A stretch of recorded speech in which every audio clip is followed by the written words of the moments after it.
Halo teman-teman, kita ketemu lagi di channel saya, Legal Justice. Bentuk kuasa yang sah di depan pengadilan untuk mewakili kepentingan pihak berperkara diatur dalam pasal 123 ayat 1 HIR.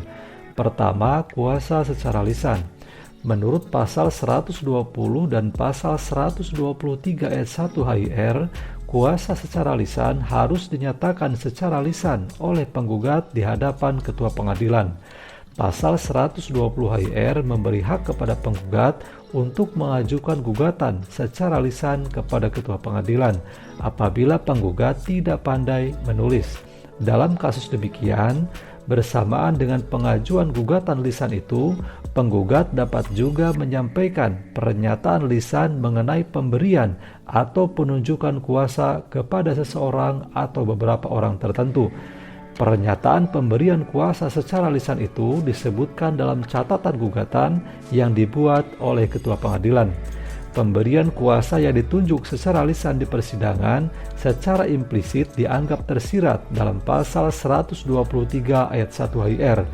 Penunjukan kuasa secara lisan di depan sidang pengadilan pada saat proses pemeriksaan berlangsung dibolehkan, dengan syarat dilakukan dengan kata-kata tegas, lalu majelis hakim memerintahkan panitera untuk mencatatnya dalam berita acara sidang.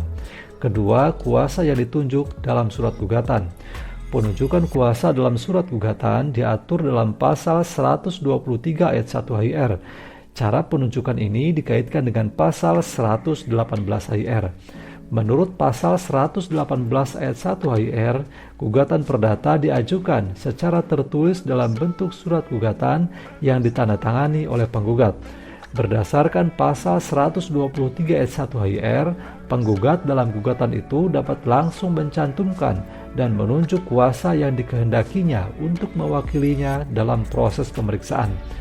Penunjukan kuasa yang demikian sah dan memenuhi syarat formil karena pasal 123 ayat 1 HIR dan pasal 118 ayat 1 HIR telah mengaturnya secara tegas. Ketiga, surat kuasa khusus. Pasal 123 ayat 1 HIR menyatakan, selain kuasa secara lisan atau kuasa yang ditunjuk dalam surat gugatan, pemberi kuasa dapat diwakili oleh kuasa dengan surat kuasa khusus. Perihal syarat dan formulasi surat kuasa khusus, pasal 123 ayat 1 HIR hanya menyebutkan syarat pokoknya saja, yaitu kuasa khusus berbentuk tertulis atau akta yang disebut surat kuasa khusus. Memperhatikan ketentuan tersebut, pembuatan surat kuasa khusus sangat sederhana, cukup dibuat tertulis tanpa memerlukan syarat lain yang harus dicantumkan atau dirumuskan di dalamnya. Terima kasih sudah menonton, jangan lupa like, share, dan subscribe.